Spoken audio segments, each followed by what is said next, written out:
start with rugby news today. How are you? I mean, first off, I can't be rude. First off, hello. Okay, let's continue. Okay, we're gonna start off with some rugby news. Apparently, I don't agree with the Springboks won. First off, so the spying didn't work. Actually, he accused the South Africans of spying during the World Cup. Made sure to not get spied on, and they still lost.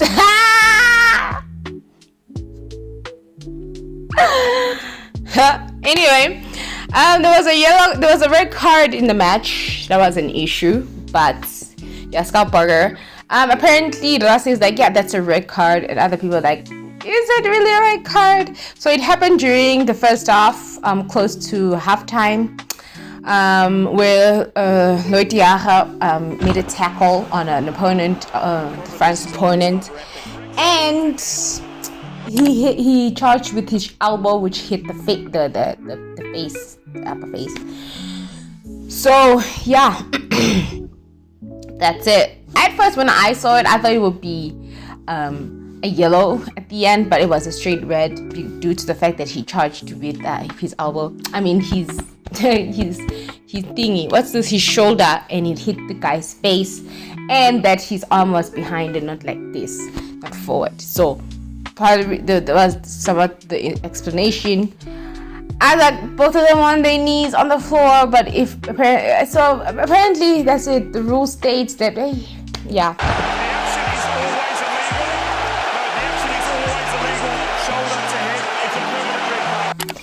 So yeah, anyway,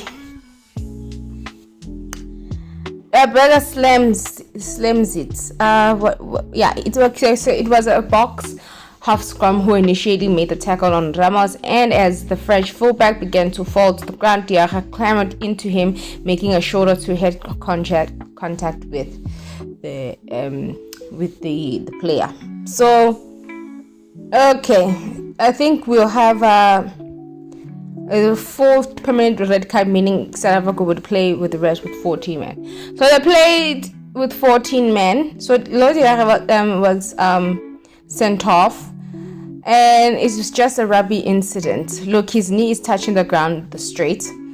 Permanent red is where I got confused. It's high level of danger, but not dangerous enough to send Ramos for an HAI, which is a head assessment in rugby, which Circle is currently set to Angus Ronald. Why isn't he going off for an HIA situation? And he didn't go out. And what got him was the tugged left shoulder. So it went down and got a feel of Lloyd. You look at it in real time, the tackle happens in 90 times a weekend, and if you slow it down, just that the shoulder was tucked. Often you tuck your shoulder when you're there already someone is in a tackle. It's a natural instinct. You don't put it out straight right. I don't agree with that. So he didn't agree with that. So anyway, so France versus Springboks. And my takeaway is that the match was great. The first half was slow as usual for the South Africans. It was slow as usual, but they're able to make it through with the red card that they received in the first half. They conceded the first try within 3 minutes of the match. Like I kind of knew it when I was watching. I was like, South Africa are going to conceive first, either penalty or they got to try. They came in with guns a-blazing. They came in with a game plan. They came in to tackle the South African wingers, which they did because both of their tries came from the sides.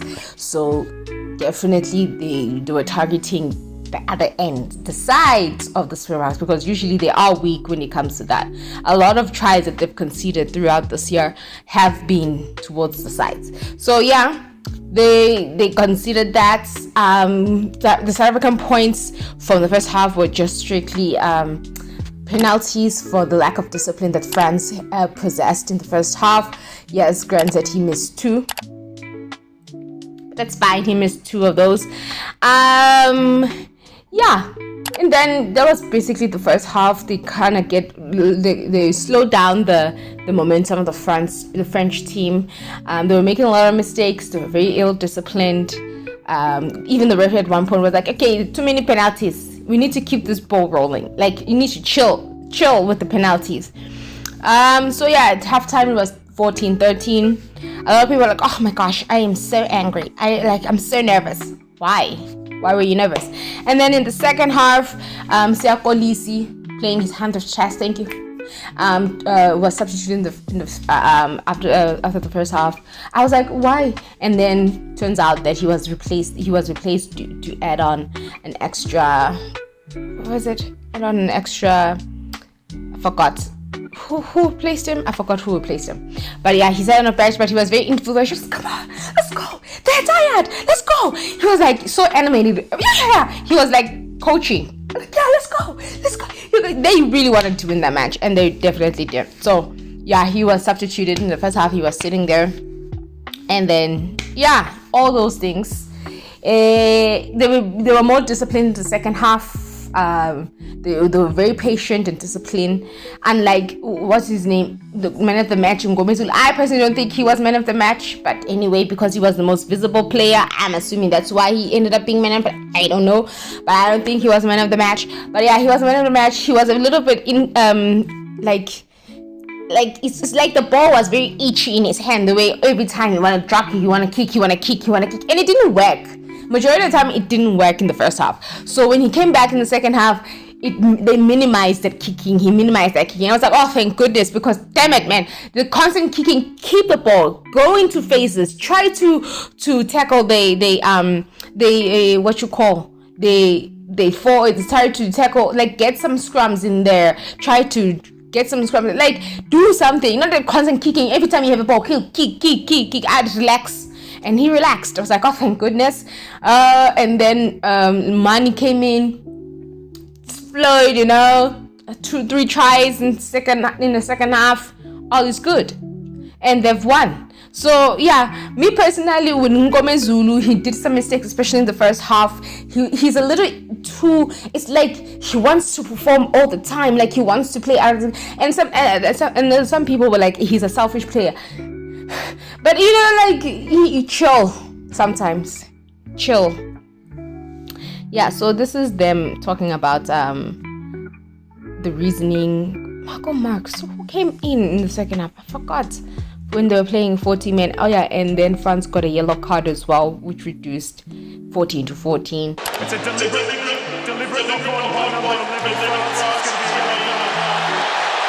So Louis Biel. But then again, still didn't work. They won. So yeah, apparently they look subdued, they look tired in the second half because they haven't played rubbish. Yeah, so that's my thing. That's my thing, and all those things. So yeah, in all, the best side won, and that the qualifiers discourse shaped by emotion and hindsight finally found its resolution in a match that showcased the both of best sides, but underlined that the Springs are still the best in the side in the world. Holla. And this is what the French team were woken up to the following day. The slap and the magazines, nightmare at Saint de France. Okay, yeah, I wanted to show you that. I'm not subscribing, thank you very much. And then Rasir Masters credits Asia Golis's substitution. Like he said, he was substituted. Red card. Thomas Ramos with giving marching orders. Gorbis Frenak scored. Grant Williams and Sasha Feinberg scored as well. He said it's probably midnight, thanking the fans and whatever. Okay, so I also want to thank you, our captain, who was taken off because of Andre, as he can play loose forward and center, which was a tough call. But when I told him, he just took it on the chin and understood. So yeah. That's why you need versatile players. Fender also came off early match because he got used to the intensity of these matches, although he went very well. Okay, so yeah, Mani came in, Feinberg, so all is good. All impacts, have to say. A lot of people said the players are getting older, but they are wiser. So the next matches are Italy on Saturday, 15th, and then Ireland Saturday 22 in Wales. I'm making a bold statement here, and I'm saying they're taking it. I don't think they're going to lose any matches, South Africa, in this tour. Personally, the way they are playing, personally. Anyway, these are the results. Georgia beat USA. Like I said, USA doesn't have rugby. Ireland beats Japan. I thought they were going to get a little bit of test there, especially in the first half. It came out fine. Portugal, who cares about that? New Zealand, a lot of people say, where is the old New Zealand? Like, you're having trouble against Scotland. They were lucky with the last 5-minute try before the match got finished. So, like, yay. And then England, okay, whatever. I was rooting for Fiji there. Italy beat Australia. France. And then on Sunday, Argentina won. I didn't know they were playing on Sunday. I was like, why are they playing on Sunday? I didn't finish. I watched only the first half, and then they were so quick with the tries, both teams. And then I had to watch the devastating 50-50, 52-28 Wales. Anyway, that is rugby. And now we go to cricket real quick. Cricket, losers. It's a bunch of losers. I kind of miss cricket in the 2014, 2015, 2012 years, because when you watch your international teams back then, I would get so nervous and like couldn't sit down. I would wake up when the 2015 World Cup, when they played in New Zealand. I was so excited. I couldn't even sleep that day. They made me enjoy cricket so much, and in all formats, not just T20s and ODIs, but in all formats. Now, this new generation of the team is boring because you don't know going into the match if they're going to win or they're going to lose. Sometimes they play very fantastic cricket, and then the next match they just rubbish. And in all facets of the game, bowling and batting, and then a little bit of fielding, and I'm like, why is the point? Why are we watching them then? Why?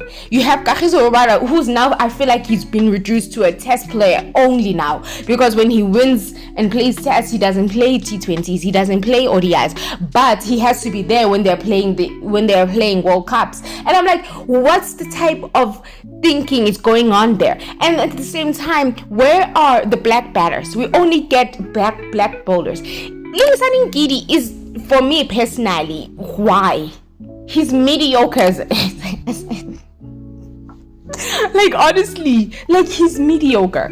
If you were able to be brave enough to remove ODI selection and T20 selection from Temba Bavuma, be brave enough to understand and tell, like, he was the senior bowler, and look at the bowling display. Like, make it make sense. I'm not trying to bash the poor children, 143, 144, like in 25, like, come on, dudes. You can have Quinton de Kock come back after 2 years of retirement. Did he bring any significance into the game besides his 100 tests, besides his 50? Like, I don't know. A place out of it to take this, like, I don't know. It's just, it's ridiculous. It's ridiculous. You have bowlers who are not equipped to. Was Brevis there? Nail Brevis, like, I don't know if even Brevis was he even there? I don't know. Like, I don't get it. I don't know. I just miss that old Protea team where we get excited, where we get mad about the selections, where we will have discourse online and on TV. We just don't care anymore. I personally just don't care anymore. I just watch because I'm a cricket person, I'm a cricket lover, and I'll watch it obviously because I support. But like, it makes no sense. He's being rested. He's the only. Where is Nokia? Where is he? The tall lad. Where is he? Like, where is the other guy? The other black guy. What's his name? I forgot his name. Where is he? Like, Where are these players? Where are they? So good. And then the coach is like, hi, they might have lost, but the experience. So good. I don't know. It's lost its mojo for me personally. Cricket, it's really lost its mojo. Anyway, now we're going to tennis. Rabakina won her first maiden WTA finals title. She was the last person to qualify for this event, and she won it. You go get it, girl. You go get it, babes. She won it. She didn't lose a single match on the road to that title. Thank you very much. Hello. Same as Sabalenka, but still, she's the highlight. Thank you very much. She played with such determination, seriousness. She was there. She came back from one set down in 2 matches. She played beautifully. Okay, like we cannot undermine her. So yeah, she played really good, right? So yeah, it's all being good. In Sabalenka, I was quite saying the season was very challenging. I won't say it was my best season, definitely, but I'm happy that in the end I qualified also, and I'm here. I played a full season, didn't skip much, played a lot, but of course I had better results in the previous years. Yeah, don't discourage yourself. I was just trying to be solid from the beginning till the end, and honestly with Arina it's very difficult to play when she gets a good day also of good serving, and it's not easy at all, and it goes like kind of 50-50, and I was just trying to stay strong and fight for each ball, and I'm happy that it went my way. I don't know how I would have feel if we needed to play third set, honestly, because physically I gave it all, mentally also, to stay so focused, and we both served so well in the end of the second set that I was like, what else are gonna be happening? So yeah, I'm very glad and proud for what I achieved in the end of the season, and starting the season is not so good and finishing like this, it's amazing. Well, from one of the That's really nice. So she was very complimentary. The second set it was tight, but you could tell that Sabalenka was going to lose the plot. Players that wasn't qualified to now holding the trophy. Okay, they're gonna ask her about that. So yeah, she did a lot. She went through the people that she needed to go through, and yeah, I was trying to stay very focused.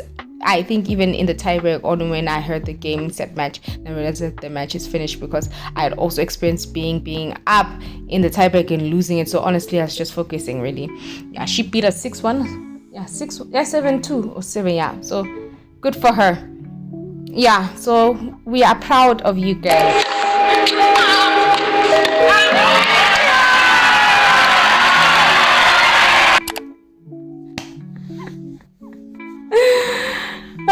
See you next season, babe. See you next season. And then we have some Sabalenka news. Apparently, Sabalenka was caught saying some not so nice things about Rabakina during her sit down with a coach, because when they were done the match, she went to a coach's box and she said some not so nice things there. So in Russian, so I don't know what to say about that. Разгод и палки стреляют, which means, directly translated, that once a year even a stick can shoot, which basically means even something that is not good can be good once a year. And then Rabakina was also, after post-match and getting into everything, she taking a photo with the WTA director, and then the reasoning was the fact that because her coach got suspended. I was like, really? That's the reason why you want to take a picture with the WTA director? Not about something else? Like, really? As in, it's just ridiculous. But anyway, these are the matches that I'll be playing today. So it's going to be Musetti versus Fritz, and not Djokovic versus Fritz. And then Yannick Sinner and Felix. Let's hope Felix loses in 2 sets. Thank you very much. Like, quick, fast. I'm hoping, but I am like thinking it's gonna be a much better match than the final. But I don't know, because it seems like they're very tired, especially when I watched what's his name, Alex yesterday. He seemed very tired from when he was playing against what's his name, the guy with the blonde hair. Like, he seems very tired. And then you had the second match with Ben. Like, he squandered 3 set points in the second set, tiebreak, and he loses it in straights. I was like, my guy, dude, like, what the F? So are you going to win any matches in this tournament, dude? Because you still have Zena, you still have Sinner, you still have Felix, and then you still have you still has those 2 people to play. Is he going to win one? I don't get it. Like, I don't get it. So Alcaraz beat Alex in 2 sets, was in like 7-6. Like, really, 3 set points, 3. I don't know, but yeah, she says something that I don't know what you think about what's his name, about him,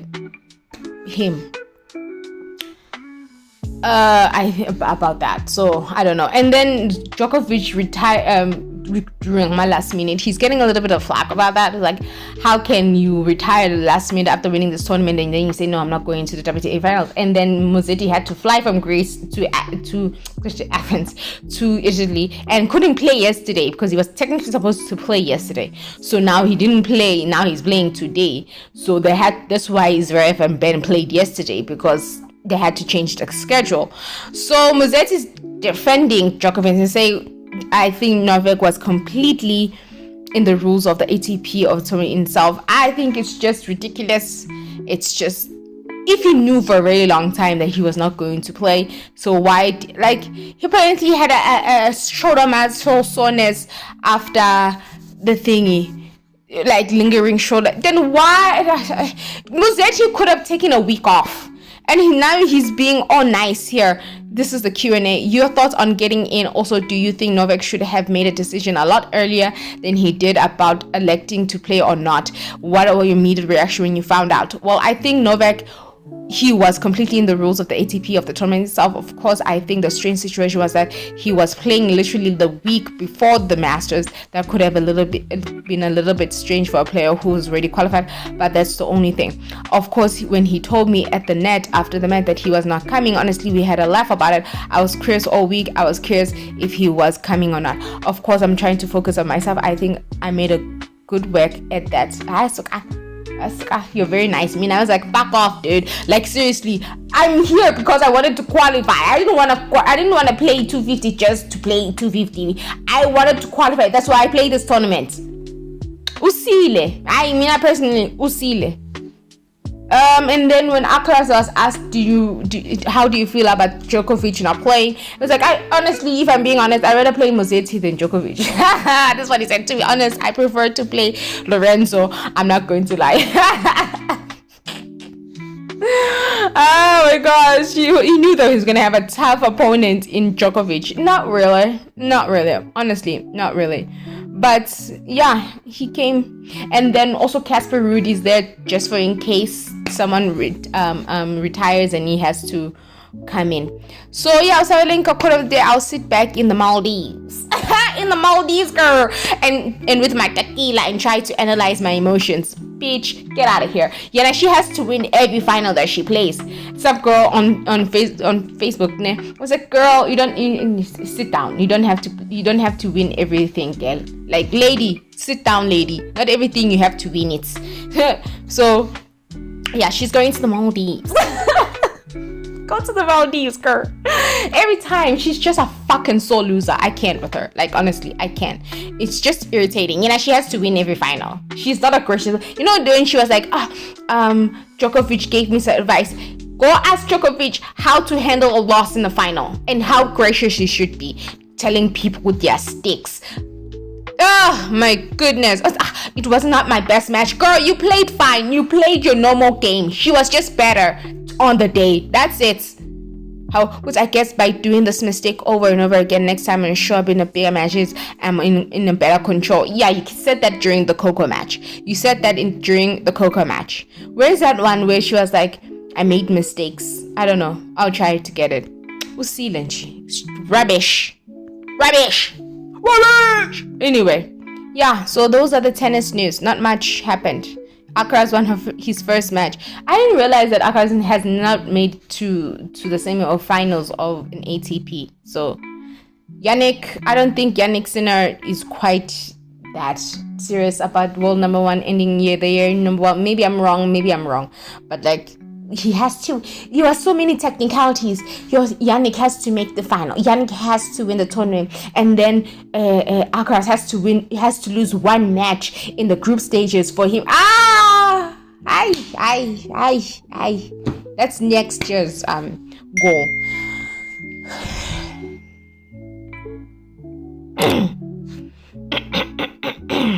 Really, I support both these teams.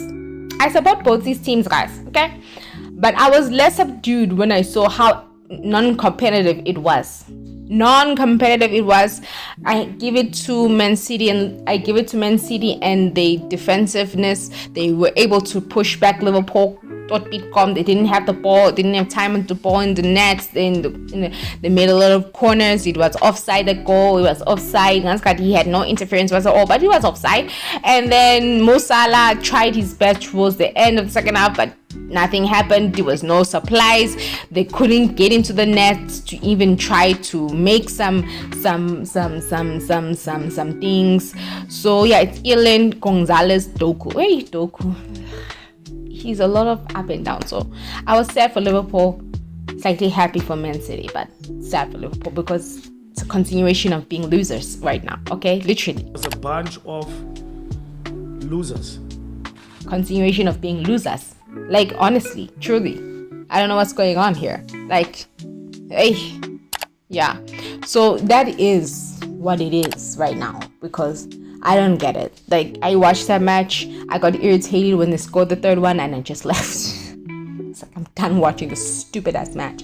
Okay, I'm done watching this match. They were nowhere to be seen. The strikers were nowhere to be seen. Ekitike was nowhere to be seen. Like, Holland missed a penalty.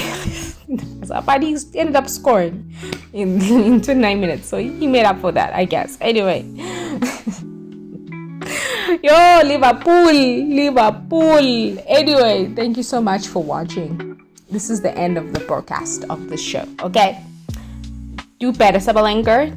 Get back on your high horse, Liverpool, please. Like, we need you to start being competitive. Okay, and Yannick Sinner, let's go get it. Let's get it. Anyway, peace.